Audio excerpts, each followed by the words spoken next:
Bwana Yesu asifiwe. Naomba nilete pole katika makundi mawili yafuatayo. Kundi la kwanza, naomba nilete pole kwa watoto wa mchungaji Debson. Na nileta pole kwenu kwa sababu tunafahamu kwamba mzazi hana mbadala, huwa ni yeye tu. Wengine wataitwa mama mdogo, baba mdogo, sijui mjomba, sijui nani, lakini aliye mzazi wako ni mmoja tu.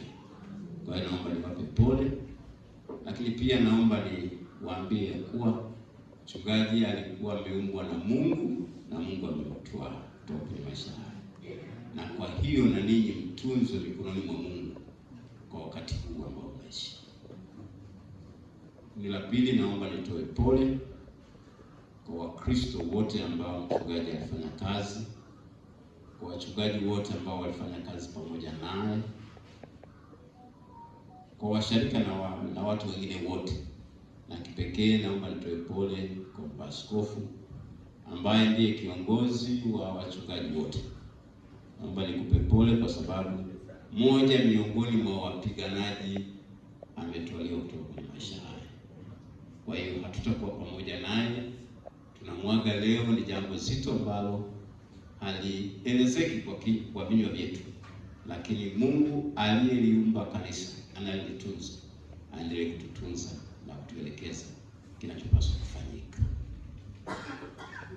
Baada ya hapo, nilihudhuria mazishi ya fulani nikiwa usharika wa Ihemi, na mchungaji mmoja alisema hivi: binadamu ana harusi 3 kwenye maisha yake, na ninyi mnazifahamu kwa sababu hata nyimbo wamezitunga, wamesema hivyo. Wamesema kuna harusi ya kuzaliwa na kuna harusi ya ndoa na kuna harusi ya kifo. Katika harusi hizi zote 3 zina tabia zinazotofautiana.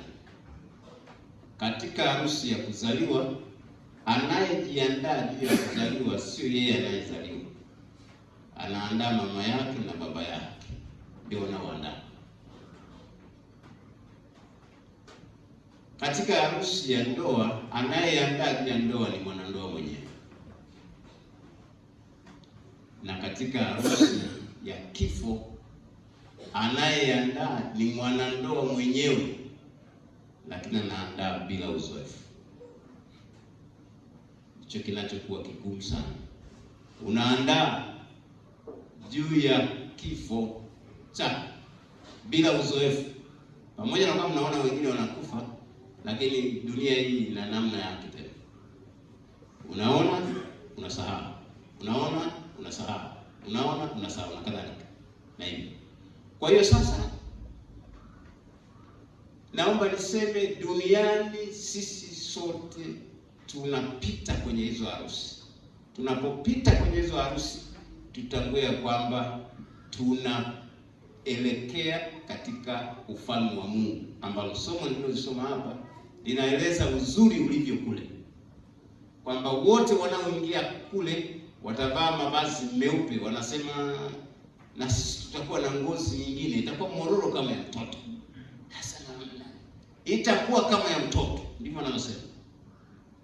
Na tutakapoingia kule, hakutahitaji taa wala umeme unaokatika unaita wanini,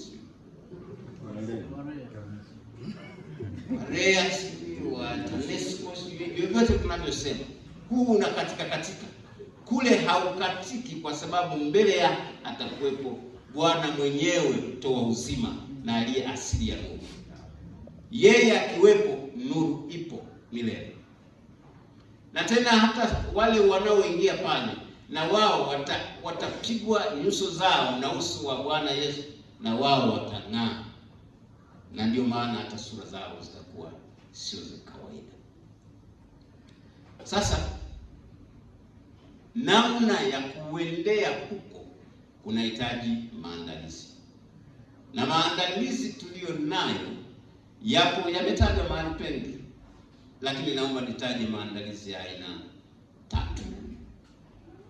Moja, maandalizi haya, Mungu alituumba tuwe watu wa ibada. Maisha yetu ni ya ibada, hakuna kitu kingine. Tumetengenezwa ili tuwe watu wa ibada. Usipomwabudu, na kuambia kweli katika jina la Bwana, usipomwabudu Mungu yule tunayemfahamu, utaabudu Mungu mwingine, kwa sababu maisha yetu yote yalitengenezwa yawe ya ibada, yawe ya ibada. Usipomwabudu Mungu huyu, kuna Mungu mwingine utamwabudu, kwa sababu hauna uwezo wa kuishi peke yako jinsi ulivyo. Tuna uwezo wa kuishi katikati ya Mungu aliyetuagiza kwa ibada. Kwa hiyo ni maisha ya kila siku ya ibada. Mchungaji kila siku aliandaa ibada, aliongoza ibada, alifanya hivyo. Katika hilo anayeona macho vizuri ni Mungu. Katika hilo Mungu alikuwa pamoja naye, na tuliona anavyoongoza ibada na kuziandaa ibada na kushiriki kwenye ibada. Eneo la pili, tumetengenezwa sisi tuwe watu wa ibada kwa kutoa sadaka, kwa sababu haya mengine yote utasema tu kwa Mungu, nasema tu kwa Mungu. Inatakiwa ufanye kitu ambacho kitakugusa mwenyewe na nafsi yako na dhamiri yako na nini, na hiyo ni kutoa sadaka mbele za Mungu. Mungu sio kwamba hana kitu, anapenda sisi tunapojitolea katika kusema kwetu, katika kunena kwetu, katika kukiri kwetu, tufanye na kitu fulani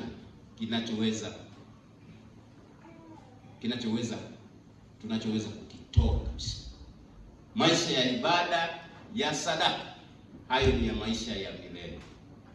Usipotoa kwa Mungu huyu tunayetoa, utatoa kwingine. Haina namna nyingine, sadaka inahitajika. Usipotoa kwa Mungu huyu tunayemwamini, utatoa kwingine. Kwa hiyo mwaliko ni kwamba tuje tumtolee Mungu aliye Bwana na Mwokozi wa maisha yetu, aliyetuandalia maisha yaliyo bora kule mbinguni, ambaye tukifika kwake tutashiriki ile nuru ya milele. Bwana Yesu asifiwe. Jambo la 3, katika maisha hayo ya kwenda huko mbinguni, maandalio yetu ni maandalio ya toba. Tunahitaji kutubu usiku na mchana, gizani na nuruni, siku zote maisha yetu ya toba tu.